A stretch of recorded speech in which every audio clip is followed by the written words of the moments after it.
அனைவருக்கும் வணக்கம். நிறைய சப்ஸ்கிரைபர் வந்து நம்ம வீடியோ பார்க்குறாங்க. ஸோ நம்ம வீடியோ வந்து ரெகுலராக அவங்களுக்கு வேணும்னா சப்ஸ்கிரைபரோட பெல் பட்டனையும் ப்ரெஸ் பண்ணிட்டாங்கன்னா அவங்களுக்கு வந்து ரெகுலராக நம்ம போடுற வீடியோ எப்பப்போ போடுறோமோ அந்த வீடியோ இமீடியட்டாக அவங்களுக்கு நோட்டிஃபிகேஷன் போகும். ஸோ அதுக்காக நான் சொல்கிறேன், மெயினாக நீங்கள் சப்ஸ்கிரைப் பண்ணியிருப்பீங்க, பட் நோட்டிஃபிகேஷன் பெல் வந்து கிளிக் பண்ணலாம், பண்ணிக்கோங்க. அதுக்கப்புறம் நிறைய இன்வெஸ்டர் வந்து அவங்க ஸ்டாக்ஸை பற்றியெல்லாம் கேட்குறாங்க. நம்மளும் வீடியோ போடுறோம், பட் அதை யாரும் பார்க்குறாங்களான்னு தெரில. பார்த்தீங்கன்னா கண்டிப்பாக ஒரு கமெண்ட் போடுங்க, பார்த்துட்டேன் ஓகே அப்படின்னு. ஏன்னா எல்லா வீடியோ நீங்கள் கேட்குற எல்லா ஸ்டாக்ஸுமே நான் இப்போ வரைக்கும் போட்டுக்கிட்டு தான் இருக்கேன். ஸோ பார்த்துட்டு ஒரு கமெண்ட் போடுங்க. ஸோ நீங்கள் போட்ட எப்போ நீங்கள் ஸ்டாக்கை வந்து ரிக்வஸ்ட் பண்ணீங்களோ அதுக்கடுத்த நாளில் நீங்கள் பார்த்தீங்கன்னா கண்டிப்பாக நான் போட்டிருப்பேன். அதுக்கடுத்த நாள்னால் ஒரு 2-3 நாள்லேயே நான் போட்டிருப்பேன். ஸோ மேக்ஸிமம் நான் வீக்லி வீக்கெண்டில் இல்லை லீவ் நாளில் தான் போட ட்ரை பண்ணுறேன். இந்த வீடியோவில் வந்து நிஃப்டி 50 கிஃப்ட் நிஃப்டியை பற்றி பார்க்க போகிறோம். Gokul Agro, Aditya Birla, KPIT, Angel One, Tata Motors, Elitecon, Walchandnagar, இந்த ஸ்டாக்கை பற்றியெல்லாம் பார்க்க போகிறோம், அனலைஸ் பண்ண போகிறோம். லோன் அகெயின்ஸ்ட் ஸ்டாக்கை வந்து பை பண்ணலாமா அப்படின்னு கேட்டாங்க. ஆக்சுவலாக MTF இந்த மாதிரிலாம் இருக்குது. கடன் கொடுத்து அவங்க ப்ரோக்கர் வந்து கொஞ்சம் அமௌண்ட் கொடுப்பாங்க, அந்த மாதிரி வாங்குறது. ஸோ அதை பற்றியெல்லாம் இந்த வீடியோவில் பார்க்க போகிறோம். ஃபுல்லாக பாருங்கள் வீடியோ. நிறைய இது வந்து எல்லா வீடியோலையும் சொல்கிறது தான். நிறைய புதிய இன்வெஸ்டர் வந்து நம்ம சேனலில் பார்க்குறாங்க. ஸோ அவங்களுக்கு வந்து ஒரு கைடு எப்படி இருக்கும், நம்ம சேனல் எப்படி பார்த்துட்ருக்கோம், புதிய இன்வெஸ்டராக இருந்தாலும் பரவாயில்ல, ஃப்ரெஷ்ஷாக இண்டஸ்ட்ரி இது ஸ்டாக் மார்க்கெட்டில் வர்றாங்களும் பரவாயில்ல, எல்லா வீடியோட கமெண்ட் செக்ஷனில் ஒரு மெசேஜ் வந்து பின் பண்ணி வச்சுருக்கேன். அதை பாருங்கள், உங்களுக்கு கண்டிப்பாக யூஸ்ஃபுல்லாக இருக்கும். நிஃப்டி 50 வந்து நமக்கு க்ளோஸ் ஆனது வந்து, அதாவது RBI வந்து ரெப்போ ரேட் வந்து சேஞ்ச் பண்ணல. ஸோ அதனால் மார்க்கெட் வந்து புல்லிஸில் போச்சு. பட் இது வந்து நிலைக்குமா அப்படிங்கிறது நாளைக்கு இல்லை மண்டே ட்ரேடிங் செஷனில் தான் நமக்கு தெரியும். ஸோ இது ஆல்ரெடி 24,776 க்ளோஸ் ஆகிருக்கு. ஸோ மேபி ப்ராஃபிட் புக்கிங்காக அப்படிங்கிற ஒரு கொஸ்டின் இருக்குது, பார்க்கலாம். ஆனால் கிஃப்ட் நிஃப்டி வந்து நேற்று ஈவினிங் க்ளோஸ் ஆனது 24,950 க்ளோஸ் ஆகிருக்கு. ஸோ இது வந்து ஒரு நல்ல ஒரு பாயிண்ட்டாக இருக்குது. மேபி நாளைக்கு வந்து பாசிட்டிவில் இருக்க சான்ஸ் இருக்குதுன்னு நான் நினைக்கிறேன். டாடா மோட்டார்ஸ் பற்றி கேட்டிருந்தாங்க. ஆக்சுவலாக இவர் கேட்டிருக்கிறது வந்து Adani power, Tata Motors, zero institute. So இது 3 பற்றி கேட்டிருக்காரு. அதானி பவர் பற்றி ஆல்ரெடி கமெண்ட் செக்ஷன்லேயும் போட்டிருக்கேன், ஆல்ரெடி வீடியோ போட்டேன். டாடா மோட்டார் இதில் பார்த்துருவோம். ஜெரோ இன்ஸ்டியூட் எனக்கு அந்த ஸ்டாக் வந்து ஜஸ்ட் இப்போ தான் வந்திருக்கு, 2 நாள் தான் ஆகுது. ஸோ அதை பற்றி நம்ம எதுவும் ப்ரிடிக்ட் பண்ண முடியல. டாடா மோட்டாரை பற்றி சொல்லணும்னா இவங்க வந்து மோட்டார் வெஹிக்கிள் செக்மெண்ட்டில் இருக்காங்க. டாடா குரூப் எல்லாருக்குமே தெரியும், large cap company. Stock PE பாருங்கள் 12 இருக்குது, இண்டஸ்ட்ரி PE 36 இருக்குது. அண்டர் வேல்யூடு இந்த கம்பெனி. இப்போதைக்கு ப்ரைஸ் வந்து நல்ல டிஸ்கவுண்ட்டில் இருக்குதுன்னு நினைக்கிறேன். டெப்ட் டு எக்யூட்டி PEG ரேஷியோ பக்காவான பர்சன்டேஜ் 1 கீழே தான் இருக்குது. இவங்கெல்லாம் ப்ராப்பராக மெயின்டைன் பண்ணுவாங்க. இவங்களோட சேல்ஸ் க்ரோத் மட்டும் சின்னதாக அடி வாங்கிட்டு ஃப்ளாட்டாக இருக்குது. 5 இயர்ஸ் சேல்ஸ் க்ரோத் 11% இருக்குது. டெப்ட் வந்து இவங்க ரெடியூஸ் பண்ணியிருக்காங்க 3 இயர்ஸ் கம்பேர் பண்ணிவிட்டு. டெப்ட் இந்த வருஷம் பாருங்கள் நல்லா கம்மி பண்ணியிருக்காங்க. ROCE ROE எல்லாமே 20க்கு மேலே இருக்குது, சூப்பரான பர்சன்டேஜ். டிவிடெண்ட் ஈல்டு 0.84 கொடுக்குறாங்க, ஓகே தான். இவங்கள்ட்ட கொஞ்சம் செட்பேக் இருக்குது, டெம்பரரியாக எல்லா கம்பெனிலையுமே செட்பேக் இருக்குது. அதனால தான் ப்ரைஸ் வந்து கீழே வருது. இந்த ப்ரைஸை பாருங்கள் 718, ஓகே. ஒரு 740க்கு மேலே போனால் நிறைய பேர் ஸ்விங்குக்காக எடுப்பாங்க. ஸோ அதுக்கப்புறம் நல்ல ஒரு சான்ஸ் இருக்கும், ஒரு 10% 20%. பட் ஃபேக் பிரேக் அவுட் ஆச்சுன்னா நீங்கள் கொஞ்சம் வெயிட் பண்ணுற மாதிரி இருக்கும், கையில் கொஞ்சம் காசு வச்சுக்கிட்டு. ஸோ நம்ம வந்து என்ன பண்ணால் இதுக்கும் கீழே நம்ம வாங்கிடுவோம். மேபி 675 அந்த மாதிரி என்ட்ரு ஆயிருந்தோம்னா இப்போ போகும்போது நல்ல ஒரு பர்சன்டேஜ் கிடச்சிருக்கும். ஸோ ப்ரைஸ் ஃபோர்காஸ்ட் வந்து 80% மேலே போகும்னு சொல்கிறாங்க, 20% லோ போக டவுன் ஆகும் அப்படிங்கிறாங்க அனலிஸ்ட்டு. அதுக்கப்புறம் மார்க்கெட் ஷேர் வந்து டிக்ரீஸ் ஆகுது. இது வந்து நெகட்டிவ். இதில் இருக்க நெகட்டிவ் மட்டும் சொல்லிடுறேன், டெம்பரரியாக. பாசிட்டிவ் வந்து நிறைய இருக்குது. டிக்ளைன் இன் ஹோல்சேல் ரெவன்யூஸ் வந்து டிக்ளைன் ஆகிருக்கு. எலக்ட்ரிக் வெஹிக்கிள் செக்மெண்ட் வந்து சேலஞ்சாக இருக்குதுன்னு சொல்கிறாங்க. டேரிஃப் அண்ட் கரன்சி ஃப்ளக்சுவேஷன் இதெல்லாமே ரிஸ்க்காக இருக்குது. 5 இயர்ஸ் ரிட்டர்ன் வந்து 438 இருக்குது. ஸோ இந்த ஸ்டாக்கை வந்து நீங்கள் வாங்கினீங்கன்னா நீங்கள் வந்து லாங் டேர்ம் ஹோல்ட் பண்ணிங்கன்னா சூப்பரான ஒரு கம்பெனி. இன்னொன்று இப்போதைக்கும் ப்ரைஸ் வந்து ஆல்மோஸ்ட் கொஞ்சம் கம்மியாக தான் இருக்குது. இன்னும் கொஞ்சம் கீழே வந்தால் கூட நீங்கள் வாங்கலாம். எலைட்கான் இன்டர்நேஷ்னல் இந்த ஸ்டாக்கை பற்றி கேட்டிருந்தாங்க. இது வந்து எப்போ வாங்கலாம் அப்படின்னு கேட்டிருந்தாங்க. ஆக்சுவலாக இது வந்து போனால் அப்பர் சர்க்யூட் போகுது, இல்லைனா லோயர் சர்க்யூட் வருது. ஸோ ஒரு சில இடத்துல நான் பாயிண்ட் பண்ணுற பாருங்க, அந்த மாதிரி இடத்துல நீங்கள் வாங்கினீங்கன்னா இது நல்ல கம்பெனி தான். டொபாக்கோ, ITC எல்லாம் இவங்களோட காம்படிட்டர். அதாவது ITC இருக்காங்க, காட்ஃப்ரே பில்ஸ் இருக்காங்க, VST இண்டஸ்ட்ரி. ஸோ இந்த மாதிரி கம்பெனிலாம் காம்படிட்டர் இருக்காங்க. ஸோ இவங்க வந்து நல்ல ஒரு பர்சன்டேஜில் தான் இப்போ, அதாவது இவங்க ஜேர்னி நல்லா இருக்குது, மேலே போகுது இல்லைனா கீழே வருது. பட் ஏதாச்சும் ஒரு இடத்துல என்ட்ரானிங்கன்னா நீங்கள் கொஞ்சம் வெயிட் பண்ணுற மாதிரி இருக்கும். சப்போஸ் கீழே ஃப்ளாட்டாக கீழே வந்துக்கிட்டே இருந்துச்சுன்னா கொஞ்சம் நாள் வெயிட் பண்ணிவிட்டு மேலே போகிறதுக்காக நீங்கள் வெயிட் பண்ணணும். நல்ல ஒரு கம்பெனி தான். நம்மளும் இந்த ஸ்டாக்கை வந்து ட்ராக் பண்ணிட்டு தான் இருக்கும். அதுக்கப்புறம் KPIT இந்த ஸ்டாக்கை பற்றி கேட்டிருந்தாங்க, பை பண்ணலாமா அப்படின்னு கேட்குறாங்க. ஸோ அதுக்கு மட்டும் நம்ம சொல்லிடுவோம். இவங்க வந்து IT சர்வீஸ் ப்ரோக்ராமிங்கில் இருக்காங்க. இது வந்து இப்போயே சொல்லிடுறேன், இது 52 கிலோவில் இருக்குது. ஸோ இதுக்கு மேலே நம்ம ஒன்றும் சொல்ல முடியாது.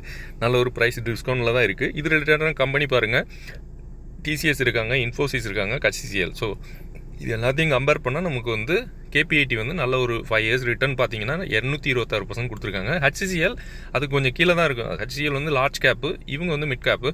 ஆக்சுவலாக HCL வந்து உங்களுக்கு டிவிடெண்டும் கிடைக்கும், அது மாதிரி க்ரோத்தும் இருக்கும், கொஞ்சம் க்ரோத்து, அதாவது இந்த டிசிஎஸ் இன்ஃபோசிஸை கம்பேர் பண்ணால். பட் கேபிஐடியில் வந்து நல்ல க்ரோத் இருக்கும். இன்னொன்று ப்ரைஸ் வந்து நல்லாவே டிஸ்கவுண்ட்டில் இருக்குது, நீங்கள் வாங்கலாம். இதில் வந்து கொஞ்சம் இம்பேக்ட், அதாவது டெம்பரரி இம்பேக்ட் இருக்குது. என்னென்னா ப்ரைஸ் வந்து 38% மேலே போகுதுன்னு சொல்கிறாங்க, பட் டவுன் வந்து 13% சான்ஸ் இருக்குதுன்னு சொல்கிறாங்க. ஆல்ரெடி இது கீழே தான் இருக்குது, எகைன் 13% தான் 1000 கூட போகும் போல். எஃப்ஐ வந்து டிக்ரீஸ் ஆகிறாங்க, இது வந்து டெம்பரரி செட்பேக்கு. ஓகே, அதுக்கப்புறம் கரன்சி ஃப்ளக்சுவேஷனால் கொஞ்சம் இஷ்யூஸ் இருக்குது. கமர்ஷியல் பெர்ஃபார்மன்ஸ் வந்து டிக்ளைன் ஆகிருக்குன்னு சொல்கிறாங்க. இதெல்லாமே டெம்பரரி தான். ஸோ டெம்பரரி பிரச்சனை இருந்தால் மட்டும்தான் ப்ரைஸ் வந்து கீழே வரும். ஸோ அதை பார்த்துட்டு நீங்கள் முதலீடு பண்ணலாம். ஏஞ்சல் ஒன், ஸோ இது வந்து ப்ரோக்கரேஜ் கம்பெனி. இவங்க இதை பற்றியும் கேட்டிருக்காங்க, இதை வந்து பை பண்ணலாமா அப்படின்னு. இதுவுமே 52 வீக் லோவில் இருக்குது, நல்ல பாட்டமில் இருக்குது. இன்னொன்று ஆர்எஸ்ஐ பாருங்கள், அந்த கேபிஐடியுமே ஆர்எஸ்ஐ வந்து சின்னதாக ரீபவுண்ட் ஆக மாதிரி தான் காமிக்குது. இதுவுமே 30 விழுந்துட்டு மேலே ஏறுற மாதிரி தான் காமிக்குது. இன்னும் கூட கீழே வந்தால் ரொம்பலாம் கீழே வர சான்ஸ் கம்மி தான். இதெல்லாம் 2000 வரைக்கும் வந்தால் கூட திரும்ப நிறைய பையர்ஸ் தான் உள்ளே வர சான்ஸ் இருக்குது, ஏன்னா ஓவர் சோல்டுக்கு போயிடும். ஸோ இவங்களோட 5 இயர்ஸ் ரிட்டர்ன் பாருங்கள், 688% கொடுத்துருக்காங்க. இவங்கள்ட்டையுமே டெம்பரரியாக கொஞ்சம் பிரச்சனை இருக்குது. பட் ப்ரைஸ் ஃபோர்காஸ்ட்டில் வந்து 48% மேலே போகும், கீழே போக சான்ஸ் இல்லைன்னு சொல்கிறாங்க. இது வந்து பாசிட்டிவ், அனலிஸ்ட் சொல்கிறதுல. ப்ரொமோட்டர் வந்து டிக்ரீஸ் ஆகிறாங்க, இது வந்து நெகட்டிவ். எஃப்ஏ வந்து இன்க்ரீஸ் ஆகுறாங்க, அது பாசிட்டிவ். அதுக்கப்புறம் ரீட்டைல் வந்து இன்க்ரீஸ் ஆகிறாங்க, இது நெகட்டிவ். ஸோ கொஞ்சம் மிக்ஸ்டாக தான் பிரச்சனைகள் இருக்குது டெம்பரரியாமே. Increased operational cost, margin pressure, so இது வந்து கொஞ்சம் இஷ்யூவாக இருக்குது. Decline in client acquisition and trading volumes, so இது கொஞ்சம் பிரச்சனை இருக்குது. ஸோ எல்லா கம்பெனிலையும் பிரச்சனை இருந்தால் மட்டும் தான் ப்ரைஸ் கீழே வரும். இதெல்லாம் நல்ல கம்பெனி, நீங்கள் வந்து வாங்கி வச்சுட்டா கொஞ்சம் கீழே போனால் கூட ஆவரேஜ் பண்ணிவிட்டு திரும்ப ப்ராஃபிட் வரும்போது நீங்கள் எடுத்துக்கலாம்.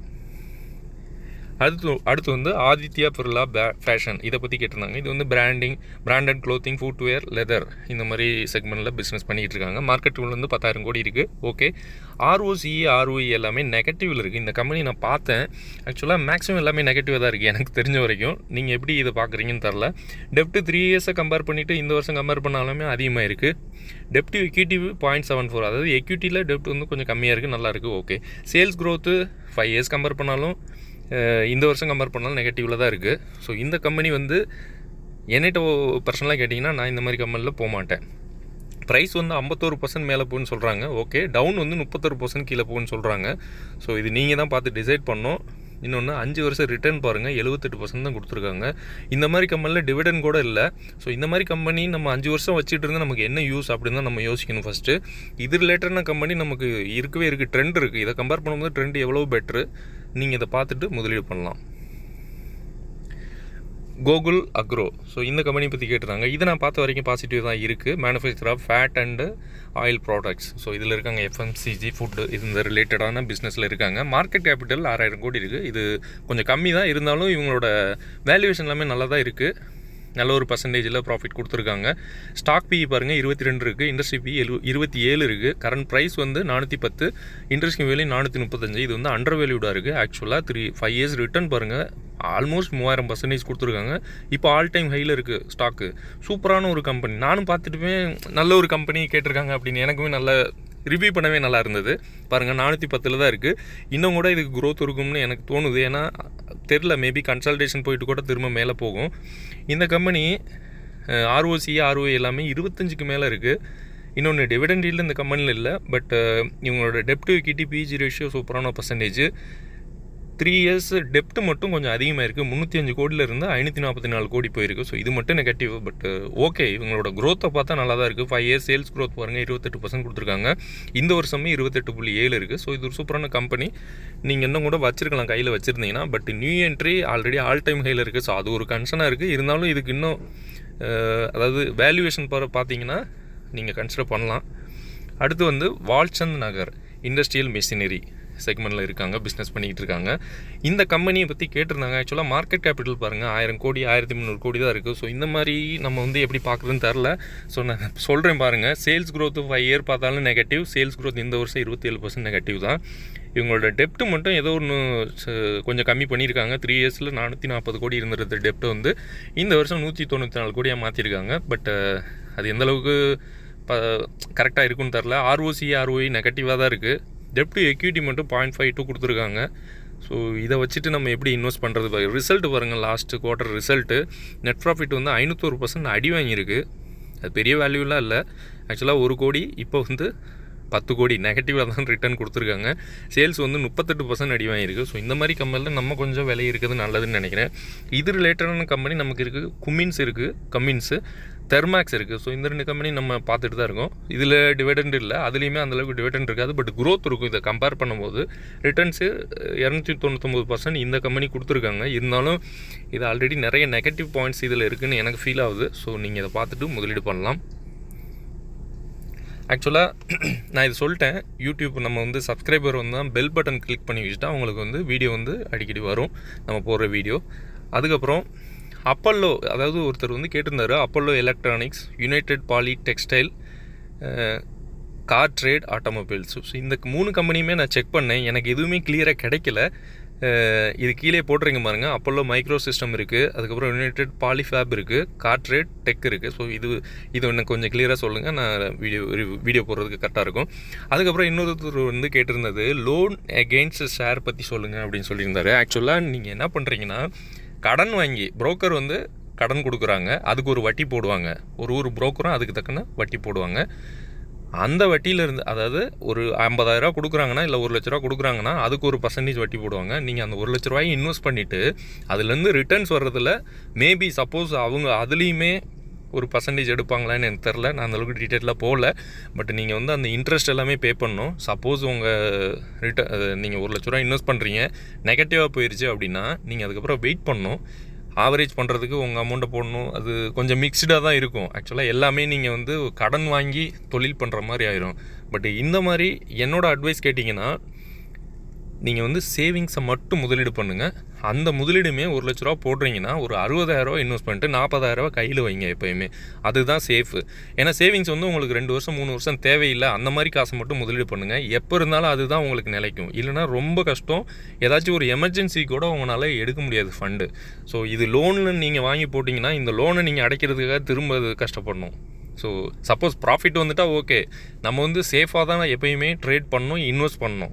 சேஃப் இன்வெஸ்ட்மெண்ட்டில் சொன்னால் லோனை வாங்கி இன்வெஸ்ட் பண்ணுறது என்கிட்ட கேட்டால் ரொம்ப மிகப்பெரிய தப்பு. அந்த தவிர பண்ணாதீங்க. ஸ்டாக் மார்க்கெட் வந்து 1 மாதம் கீழே போச்சுன்னா என்ன ஆகும்? 10 ட்ரேடிங் செஷன் கீழே போகுது. 1 லட்ச ரூபா போட்டது 10,000 வந்துருச்சுன்னா என்ன ஆகும்? நமக்கு அதை பார்க்கவே முடியாது, ரத்த ஆறு மாதிரி இருக்கும் அது. ஸோ அது வந்து கத்தியில் நடக்கிற மாதிரி. ஸோ அதை விட்டுருங்க. சேவிங்ஸை முதலீடு பண்ணுங்கள். நம்ம சேவிங்ஸை முதலீடு பண்ணியே நம்மளால் ஜெயிக்க முடியல. ஓகே, 2 வருஷம் 3 வருஷம் தேவையில்லை. அந்த மாதிரி அமௌண்ட்டு தான் நானுமே போடுறேன். இருந்தாலுமே நமக்கு ப்ராஃபிட் வர மாட்டேங்குது. இருந்தாலும் நம்ம இப்படியும் பண்ணுறோம். 60% இன்வெஸ்ட் பண்ணிட்டு 40% கையில் வச்சுருக்கோம். அப்போயுமே எவ்வளோ பெரிய அந்த ஸ்டாக் நம்ம நினைக்கிற மாதிரி போகல. ஸோ அதனால் கொஞ்சம் அவாய்ட் பண்ணுங்கள். லோன் அகெயின்ஸ்ட் ஷேர் அந்த மாதிரி பண்ணாதீங்க தயவுசெய்து. ஓகே ஃப்ரெண்ட்ஸ், அடுத்த வீடியோவில் பார்க்கலாம். நன்றி.